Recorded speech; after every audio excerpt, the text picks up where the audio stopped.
இந்த மாணவர்களை ஏன் திரும்ப சீட் பண்ணிட்டு இருக்கிறீங்கன்றது தான் என்னுடைய கேள்வி. இதுக்கு பேர் தான் 420. திமுக மக்களை திரும்ப திரும்ப மோசடி செய்கிறது. சரியான ஆண்மையுள்ள அரசாக இருந்தா வேலை வேண்டுமா? ப்ளூ ஓஷன் இருக்கிறது. 10th 12th டிப்ளமோ டிகிரி படித்தவர்களுக்கு உணவு, தங்குமிடம், இஎஸ்ஐ, பிஎஃப் இன்சூரன்ஸ் உள்ளிட்ட சலுகைகளுடன் அனுபவத்திற்கேற்ற நல்ல சம்பளம் 15,000 முதல் 30,000 வரை. பெண்களுக்கு முன்னுரிமை. 2,000க்கும் மேற்பட்ட வேலை வாய்ப்புகள் உள்ளன. இப்போதே தொடர்பு கொள்ளுங்கள். Blue ocean.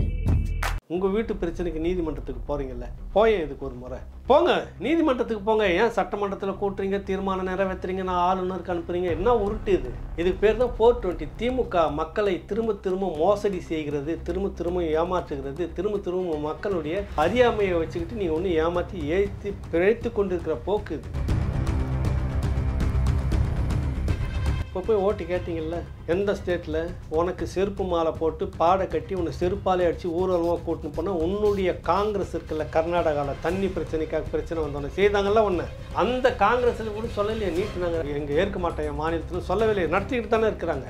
உனக்கு மட்டும் ஏன் இந்த தமிழ்நாட்டு மக்களை இப்போ திரும்ப திரும்ப திரும்ப நீ ஏமாற்றிட்டு இந்த மாணவர்களை ஏன் திரும்ப சீட் பண்ணிட்டு இருக்கிறீங்கிறது தான் என்னுடைய கேள்வி. செய்யவே முடியாதவங்கள மெஜாரிட்டி இல்லையே, எல்லா ஸ்டேட்டும் அதை ஒத்து நடத்திக்கிட்டு இருக்குது. எதிர்க்கிறவங்க யாருமே இல்லை, நீ மட்டும்தானே அதை வச்சுட்டு உருட்டிக்கிட்டு இருக்கிற. இது நீ மக்கள் உன்னை நம்பி வாக்களித்த மக்களுக்கு நீ செய்யக்கூடிய 420 வேலை தான், அது சீட்டிங் வேலை தான். மக்களை திரும்ப நீங்கள் ஏமாற்றுகிறீர்கள்.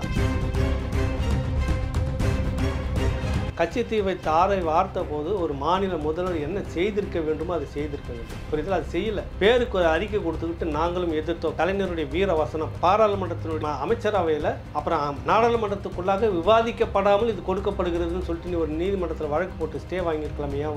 ஏன் வாங்கலை? இது இல்லை அரசியல்.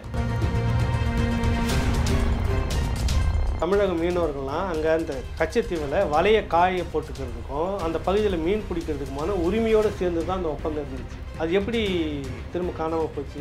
யார் ஆட்சியில் காணாமல் போச்சுது? அப்போ கருணாநிதி ஏன் மௌனமாக இருந்தார்? கீழே கூடிய குட்டி நாடு, ஒரு பெரிய அலெக்சாண்டர் மாதிரி நிற்கிறவனுக்கு அவமானம் இல்லை இந்தியாவுக்கு? உங்களுக்கு 2009க்கு முன்னாடி வரைக்கும் அங்கே வந்து போராளிகளுடைய அந்த இயக்கம் இருந்த காலகட்டம் வரைக்கும், மேதக அவர்கள் இருந்த காலகட்டம் வரைக்கும் வெளிப்படையாகவோ மறைமுகமாகவோ எந்த ரகசிய உளவு கப்பலும் அந்த பிராந்தியத்தில் வந்ததில்லை. ஆனால் இன்னைக்கு வந்துட்டு வேற ஒரு காரணத்துக்காக அப்படின்ற பேரில் சீனாவுடைய உளவு நீர்மூழ்கி கப்பல் வந்ததாக தகவல். அப்போ இன்னைக்கு எல்லாமே கிட்டத்தட்ட உங்களுக்கு இந்தியாவை நெருக்கி உங்களுக்கு கண்காணிக்கிற அளவுக்கு வந்துச்சு. இலங்கையால் ஒன்றும் செய்ய முடியல. ஆனால் என்றாக இருந்தாலும் இந்த கச்சத்தீவை மையம் வச்சு ஒரு பெரிய ஒரு சிக்கல் வந்து உருவாகும். அப்படி வரும்போது அது இந்தியாவுக்கு மிகப்பெரிய ஒரு அச்சுறுத்தலாக இருக்கும்.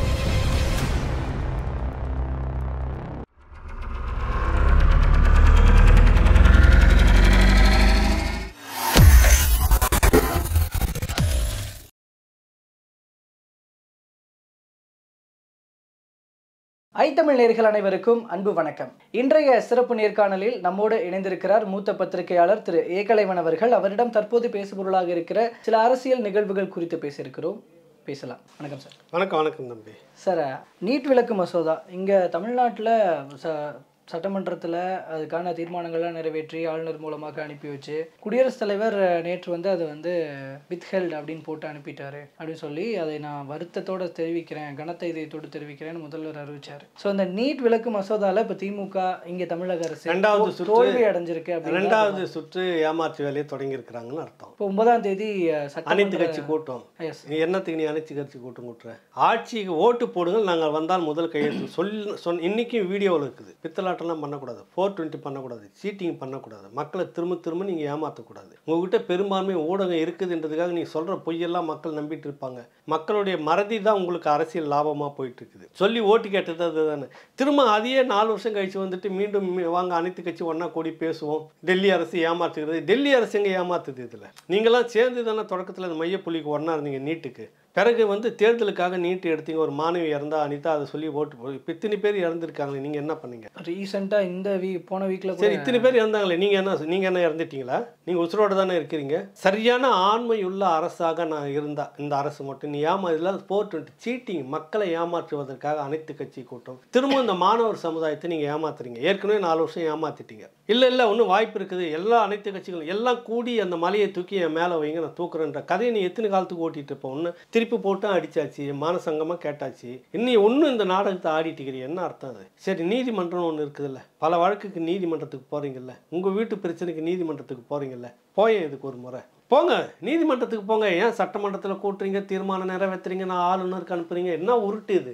இதுக்கு பேர் தான் 420. திமுக மக்களை திரும்ப திரும்ப மோசடி செய்கிறது, திரும்ப திரும்ப ஏமாற்றுகிறது, திரும்ப திரும்ப மக்களுடைய ஒரு ஒரு ஒரு அது என்ன சொல்கிறது, மக்களுடைய அந்த அறியாமையை வச்சுக்கிட்டு நீங்கள் ஒன்று ஏமாற்றி பிழைத்து கொண்டிருக்கிற போக்கு இது. மற்ற வழக்குக்கு நீதிமன்றத்துக்கு போகிறீங்கல்ல, போனீங்களா இல்லை பிரதர்? உங்கள் சொந்த பிரச்சனைக்கு உடனே ஓடுறீங்கல்ல. டாஸ்மாக் ரெய்டு வந்துச்சு, 1000 கோடி. கவர்மெண்ட் சொல்லுது அரசு ஊழியர்களை வதை செய்யக்கூடாது, பெட்டிஷன் கவர்மெண்ட் செக்ரட்டரி போடுறாரு. இது பழப்பாது. திருடனை பிடிச்சின்னு விசாரிப்பாங்க தானே, நோகாமல் விசாரிக்கணும், பட்டை மாதிரி விசாரிக்கணும், பூ மாதிரி இப்படியே போட்டுன்னு இருப்பீங்க. நீங்கள் மனு போகிறீங்கல்ல, இதுக்கு மனு போடுறீங்கல்ல, பெரிய வக்கீலை கொண்டுட்டு வரீங்கல்ல, போங்க. நீட் தேர்வுக்கு எதிராக உச்சநீதிமன்றத்துக்கு நீங்கள் ஒரு வழக்கு போயிடுங்களா, ஒரே ஒரு முறை அங்கே போங்களேன், ஏன்னா அம்பலப்பட்டு போயிடுவீங்க.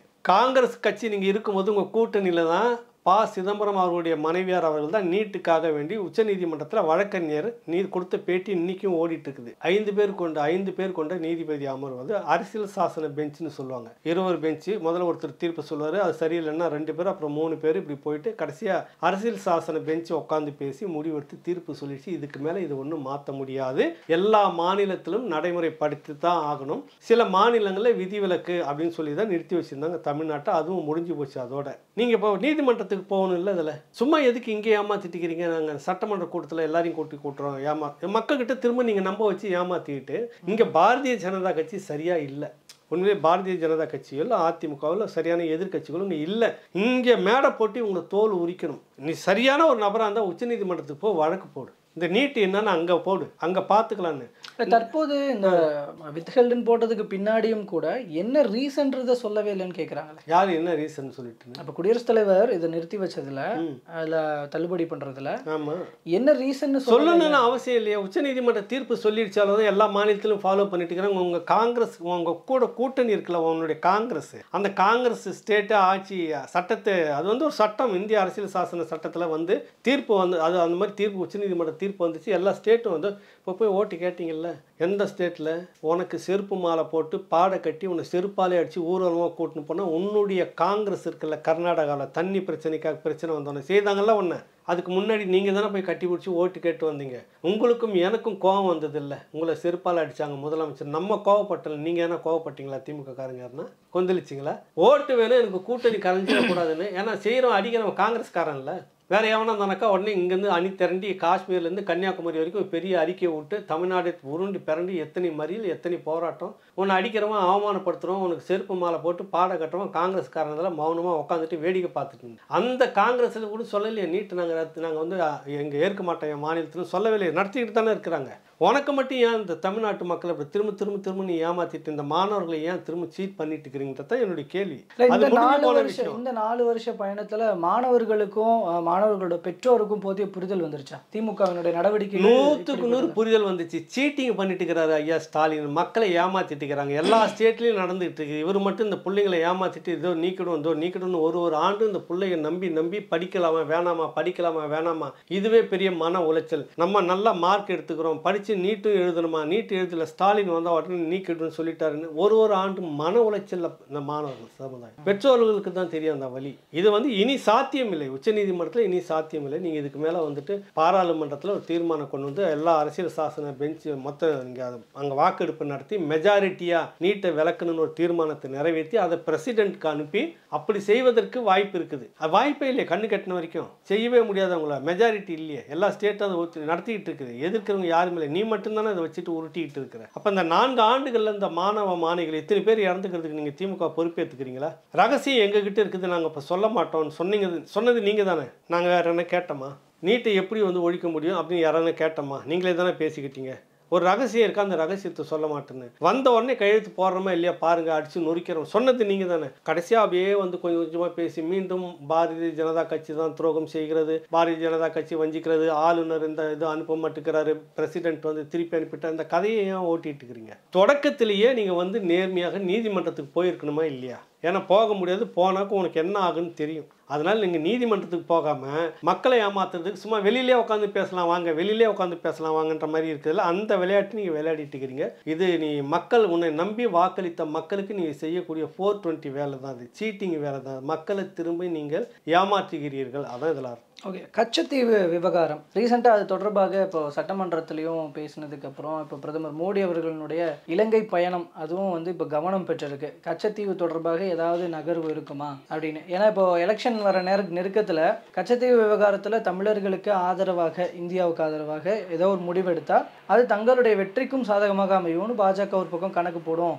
அந்த வகையில் ஏதாவது நடக்கலாம் அப்படின்னும் சொல்லப்படுது இல்லையா?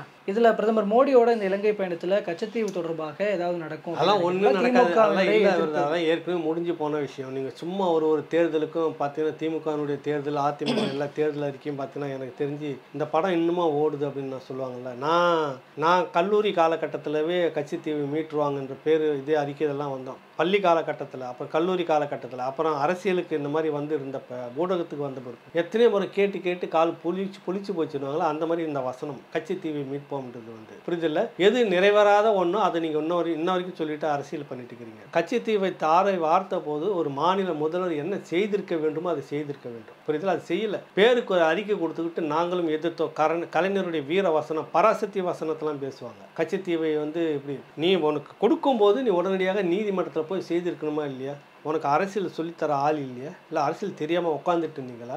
பாராளுமன்றத்தில் இது விவாதிக்கப்படாமல் ஒரு முடிவெடுக்காமல் ஒரு கூட்டத்தில் நீங்கள் பாராளுமன்றத்தினுடைய அவையில் அமைச்சர் அவையில் அப்புறம் நாடாளுமன்றத்துக்குள்ளாக விவாதிக்கப்படாமல் இது கொடுக்கப்படுகிறதுன்னு சொல்லிட்டு நீ ஒரு நீதிமன்றத்தில் வழக்கு போட்டு ஸ்டே வாங்கியிருக்கலாமே, ஏன் வாங்கலை? இது இல்லை அரசியல். இது வந்து பாராளுமன்றத்தில் விவாதிக்கலை. இந்தியாவினுடைய ஒரு துண்டு, ஒரு இடம். அது கொடுக்கும்போது எல்லா மாநிலத்துக்குமான இது மண் பிரச்சனை இந்தியான்றதெல்லாம் எல்லா ஸ்டேட்டுக்குமான பிரச்சனை பாராளுமன்றத்தில் இது விவாதித்து இந்த மாதிரி ஒரு முடிவு எடுக்க போகிறோம்னு சொல்லிட்டு வாக்கெடுப்பு விட்டுருக்கணும். வாக்கெடுப்பு எடுக்கிறப்ப கொடுக்கணுமா கொடுக்கக்கூடாதா அப்படின்னு ஒரு எதிர்ப்பு ஆதரவு ரெண்டையும் கேட்டு தெரிஞ்சு மெஜாரிட்டியாக விரும்புகிறாங்கன்ற பேரில் நீங்கள் அப்புறமா அந்த ஒப்பந்தத்தை போட்டுருந்தீங்கன்னா அது சரியானது. ஆனால் விட்டுட்டீங்களே, கோட்டை விட்டீங்களே. திமுக அறிக்கை மட்டும் ஒன்று கொடுத்துட்டு உட்காந்து கலைஞர் ஏற்று அன்னைக்கு என்ன காலகட்டம்னா உங்கள் பேரில் சர்க்காரியா கமிஷன் ஊழல் எல்லாமே வந்துகிட்டு இருந்தது, உங்களுக்கு எதிராக இருந்துகிட்டு இருந்தது, புரிதல்ல. கிட்டத்தட்ட எம்ஜிஆர் உங்களுக்கு எதிர் மனநிலைக்கு வந்துகிட்டு இருந்தார், இந்திரா காந்தி வந்து உங்களுக்கு எதிர் மனநிலை. அதனால ஏதாவது சிக்கல் வருமோன்றதுக்காக ஒரு சுமூக நிலைக்கு போகணுன்றப்ப அவர்களுக்காக நீங்கள் சேர்ந்து விட்டு கொடுத்த காலகட்டம் தான் அது. வரலாறுலாம் பேசுனீங்கன்னா நிறைய துரோகம் ஆகிடுங்க. துரோக மோகம் மக்களுக்கு ஒன்று அம்பலப்பட்டுடும். அந்த கச்சத்தீவு காலகட்டத்திலேயே உங்களுக்கு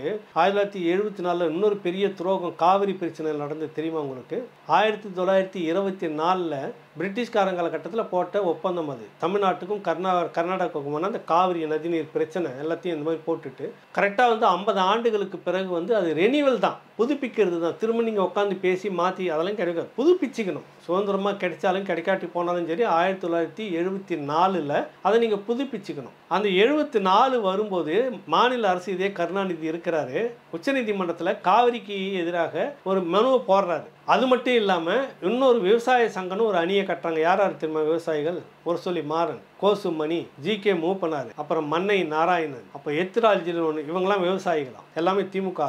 இவர்களெல்லாம் சேர்ந்து காவிரி பிரச்சனை இந்த மாதிரி முடிய போகுது, ஒப்பந்தம் இந்த மாதிரி இருக்குது, நிதியை கொடுங்க அப்படி இப்படின்னு சொல்லிட்டு அப்போவே கோடிக்கணக்கில் நிதி விவசாயிகிட்ட வசூலித்து டெல்லியில் அவங்க ஒரு வழக்கு கரெக்டாக அந்த தேதி வரைக்கும் வருது. அந்த தேதிக்குள்ளே நீங்கள் உட்காந்து பேசி முடிவு எடுக்கணும். அந்த தேதியை தாண்டினோடனே சொல்லாமல் கொள்ளாமல் கருணாநிதி துரோகம் செய்து அதை வித்ட்ரா பண்ணார். இந்த துரோகம் யாருக்காவது தெரியுமா? சட்டமன்றத்தை கூட்டி இப்படி ஒரு வழக்கு உச்சநீதிமன்றத்தில் தமிழ்நாடு அரசு போட்டிருக்கு, காவிரி பிரச்சனை சம்பந்தமாக ரெனியூவல் பண்ணணும் அவ்வளோதான். திரும்ப இதுக்கு நம்ம நீதிமன்றத்தில் வழக்கு போட்டுருக்கோம், அந்த வழக்கை நம்ம வித்ட்ரா பண்ணணுமா பண்ணக்கூடாதா? நீங்கள் வந்து முடிவு எடுத்தீங்களா? அமைச்சரவை கூட்டிங்க, இல்லை சட்டமன்றத்தில் வந்து மெஜாரிட்டி வாக்கெடுப்பு நடத்தி என்ன தீர்மானம் போட்டு ஒப்புதல் கேட்டு தானே செய்தீங்களா? சத்தம் இல்லாமல் வாங்கி வந்துட்டீங்க இந்திரா காந்திக்காக வேண்டி. அதே காலகட்டத்தில் முரசொலி மாறன் அந்த டீம் இருக்கிறாங்களே, அந்த விவசாய சங்கங்கள் பணம் என்ன ஆச்சுன்னு தெரியல, அவங்களும் வித்ட்ரா பண்ணாங்க. கச்சத்தீவு எப்படி கொடுத்தாங்கன்னு கேட்கறவங்களுக்கு இந்த வரலாறையும் சொல்லணும். இது வந்து திருச்சி வேலுசாமி காங்கிரஸ் கட்சியில் இருக்கிறால செய்தி தொடர்பாளர், அவருடைய அரசியல் ஆடுகளத்துக்காக அவர் எழுதின குறிப்புகள்லாம் இதில் இது இருக்குது, இந்த தகவல்லாம் இருக்குது.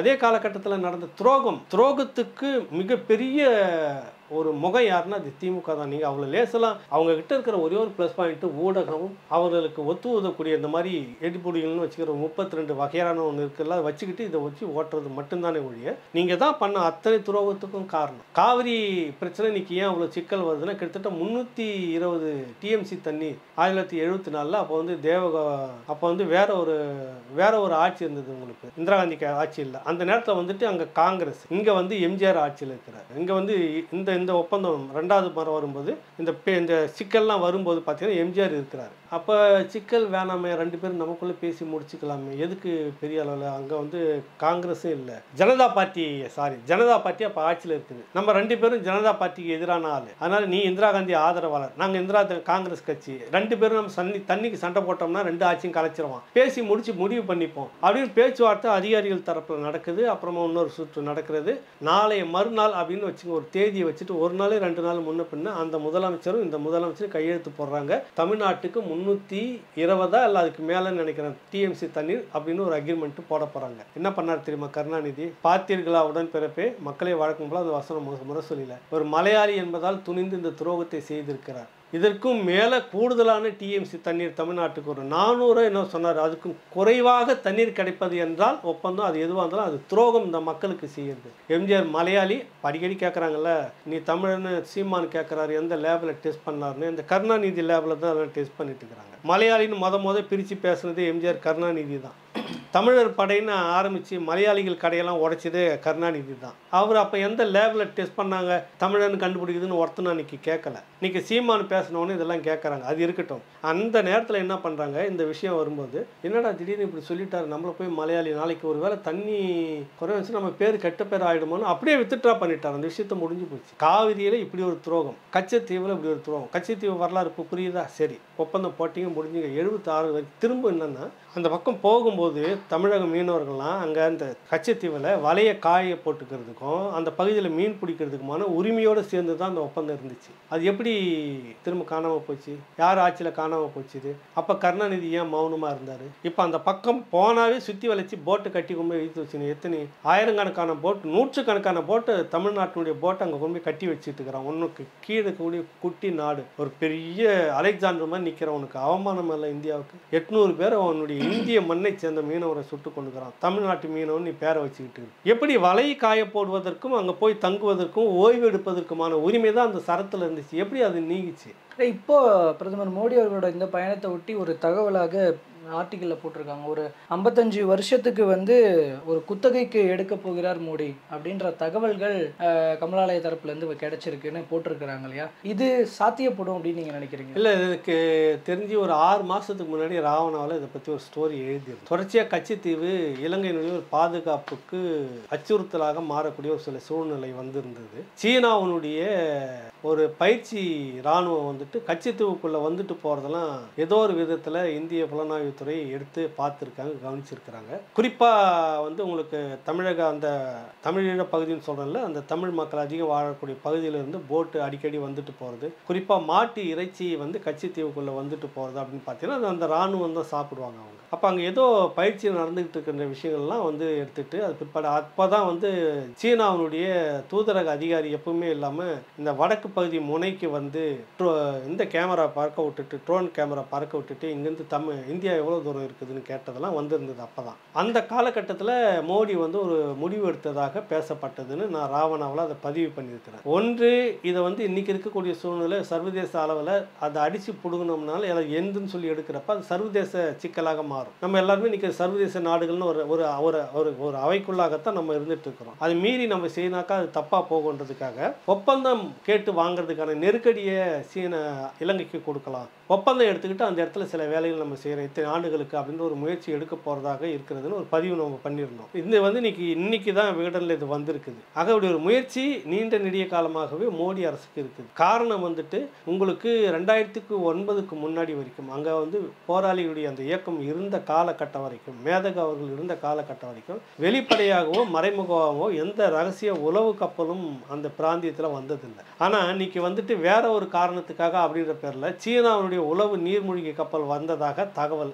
அங்கே இருந்துட்டு உளவு பார்க்கறதுக்கான வேலைகள் நடந்ததாக இங்கே ஒரு செய்தி வந்தது. எல்லாம் உயர்மட்ட செய்தி, இதெல்லாம் சாதாரணமாக நாளேட்டு செய்தி மாதிரி நீங்கள் ஹை லெவல் செய்திகள்லாம் பேசப்பட்டது. பிரபல ஆங்கில ஊடகங்கள், ஆங்கில சேனல்லாம் இதை பற்றி விவாதிச்சிருந்தது. அப்போ இன்னைக்கு எல்லாமே கிட்டத்தட்ட உங்களுக்கு இந்தியாவை நெருக்கி உங்களுக்கு கண்காணிக்கிற அளவுக்கு வந்துடுச்சு.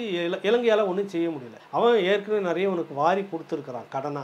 அப்போ அவனுடைய பேச்சு நீ கேட்டு தான் ஆகணும். இந்தியாவுக்கு அந்த சூழ்நிலை புரியுது, இலங்கையினுடைய சூழ்நிலை புரியுது. நம்ம இந்த நேரத்தில் இலங்கையை நெருக்கவும் கூடாது. அதனால் பேசி இந்த இடத்த மட்டும் நம்ம எடுத்துக்கிறதுக்கு வாய்ப்பு இருக்குதா அப்படின்னு ஒரு முயற்சி இருக்குது. அது நடக்குமா இல்லையா அப்படின்லாம் தெரியல. ஆனால் என்றாக இருந்தாலும் இந்த கச்சத்தீவை மையம் வச்சு ஒரு பெரிய ஒரு சிக்கல் வந்து உருவாகும். ஏன்னா கூடிய விரைவில் இலங்கை வந்து அந்த தீவை வந்து வேற ஒரு பயிற்சி தளமாக பயன்படுத்துவதற்கு அது சீனாவுக்கு கொடுக்கலாமோ, இல்லை எங்கே வேற ஒரு பேரில் அது இன்னொருத்தர் வந்து வச்சு செய்யறதுக்கு ஒரு வாய்ப்பு இருக்குமோ ஒரு சூழ்நிலையை நோக்கி அது நகர்ந்துகிட்டு இருக்கிறதா தகவல் கிடைக்குது. புரியுதுல உங்களுக்கு? அதுக்குள்ள நிறைய விஷயங்கள் கச்சத்தீவை மையம் வச்சு அப்படி வரும்போது அது இந்தியாவுக்கு மிகப்பெரிய ஒரு அச்சுறுத்தலாக இருக்கும். அந்த இன்னும் இப்போ விட இன்னும் கூடுதலாக மீனவர்கள் வந்து பாதிக்கப்படுவார்கள், கடத்தப்படுவார்கள், சுடப்படுவார்கள், இது எல்லாமே நடக்கும். அப்போ இது வந்து இந்தியாவுக்கும் இலங்கைக்குமான ஒரு பெரிய மோதல் தான் வரும். ஏன் இப்போ இலங்கை இதெல்லாம் வந்து சமரசத்தோடு இருக்குது அப்படின்னா மிகப்பெரிய பொருளாதார நெருக்கடிக்குள்ள இலங்கை இருக்குது. இந்தியாவினுடைய உதவி அதுக்கு தேவை. அதனால முரண்பாடு இல்லாமல் இப்போ இருந்துகிட்டு இருக்கிறாங்க. நீ என்னதான் ஊட்டி அது வளர்த்தாலும்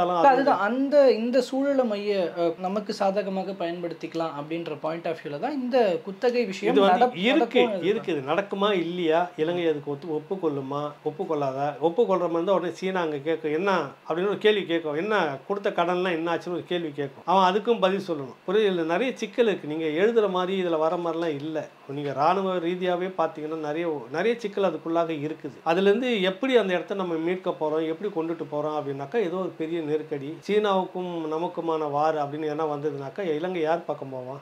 ஏற்கனவே வந்து உங்களுக்கு இந்த சினிமாவோ பண்டார ஒப்பந்தம் அப்படின்ற அந்த காலகட்டம்லாம் வந்தது. இலங்கை தமிழ் இங்கே இருக்கக்கூடிய அந்த தமிழ் மக்கள்லாம் திரும்பி பெற்றுக்கிட்ட வரலாறு காலகட்டப்போ அமெரிக்காவுக்கு இடம் கொடுப்பதற்காக இலங்கை வந்து இது பண்ணு. பிறகு நமக்கும் பாகிஸ்தானுக்குமான ஒரு யுத்தம் வரும்போது பாகிஸ்தானுக்கு ஆதரவாகத்தான் இலங்கை இருக்கு, நமக்காக இல்லை. இது எந்த காலகட்டத்திலையும் இலங்கை வந்து நம்ம இந்தியா பக்கம் நிற்கவே இருக்காதீங்க. அடிச்சு போட்டாலும் எத்தனை ஆயிரம் கோடிகளை கொடுத்தாலும் அவருடைய சுபாவம், அந்த மத குருமாருடைய சுபாவம், அங்கே இருக்கக்கூடிய பாலிட்டிஷியனுடைய மன சுபாவம் எல்லாமே இந்தியாவுக்கு எதிராகத்தான் இருக்கும். இந்தியாவுக்கு ஆதரவாக இருந்தவர்கள் யாருன்னா ஈழத்து மக்கள். அதுக்கு தான் உங்களுக்கு இந்த காங்கிரஸ் கட்சியிலே சில குரல்கள் இருந்தது. அமெரிக்காவுக்கு எப்படி ஒரு இஸ்ரேல், அது போல இந்தியாவுக்கு ஒரு இஸ்ரேல் என்பது தனி ஈழமாகத்தான் இருக்கணும் அப்படின்னு தமிழ்நாட்டில் இருக்கக்கூடிய காங்கிரஸ் கட்சி தலைவர்கள் வேலுசாமி போன்றவர்களும் அந்த காலத்திலே பேசியிருக்கிறாங்க. அப்போ இருக்கக்கூடிய பல தலைவர்களும் பேசியிருக்கிறாங்க. இந்திரா காந்தி அந்த அடிப்படையில் தான் சில முன்முயற்சியெல்லாம் எடுத்துக்கிட்டு இருந்தாங்க. பிறகு வந்தப்ப அது வழக்கமாக அது சர்வதேச அரசியல், சர்வதேச சதின்னு சொல்றது, இந்த சிஐஏ அமெரிக்க உளவு அதனுடைய ஆட்கள் இங்க இருந்துட்டு வேலை செஞ்சது, இதெல்லாம் கூட்டாக சேர்ந்து ராஜீவ் காந்தியுடைய மனமாற்றம் செய்து ஒரு பகையாக தமிழ் சமூகத்தை மாற்றின அந்த காலகட்டம். பிறகு அதே சதி கும்பல் போட்டு தள்ளி அந்த பழியும் தமிழ் மக்கள் மேலே போட்டு இன்னைக்கு எங்க வந்து நிற்குதுன்ற அந்த அரசியலை வந்து பார்க்குறோம். இதெல்லாம் நடக்காம இருந்து இந்திரா காந்தி எடுத்த முடிவு மாதிரி இருந்திருந்தா இன்னைக்கு வந்து இஸ்ரேல்னு ஒரு எப்படி அங்கே இருக்குதோ அந்த தமிழீழ மண் வந்து இந்தியாவுக்கு மிக பெரும் பலமான ஒரு நாடாக இருந்திருக்கும். அவங்க இருந்தபோது கடல் பிராந்தியத்தில் எந்த ஒரு நாட்டு கப்பலும் உள்ள அத்துமீறி நுழைஞ்சது இல்லையே, விட்டது இல்லையே, நடக்கலையே. இப்போ நடக்குது எப்படி? இதெல்லாம் இந்தியா காலம் கடந்து பாடம் கற்றுக்கொள்கிறது. அதோட ஒரு சின்ன முயற்சி தான் நீங்கள் இப்போ சொன்னீங்க விகடனில் வந்திருக்குது. போக போக அதை பார்ப்போம் என்ன நடக்குது. ஓகேங்க சார். ஸோ பொறுத்திருந்து பார்க்கலாம். மொத்தத்தில் மீனவர்களினுடைய நலன் பேணப்பட்டால் அது சந்தோஷம்தான். கரெக்டாக அந்த வகையில் எந்த நடவடிக்கை எடுக்கிறாங்கன்னு பார்க்கலாம். தொடர்ந்து பேசலாம். தற்போது வரைக்கும் பல்வேறு தகவல்களை பகிர்ந்து கொண்டு வைக்கிறேன் சார். வணக்கம், நன்றி.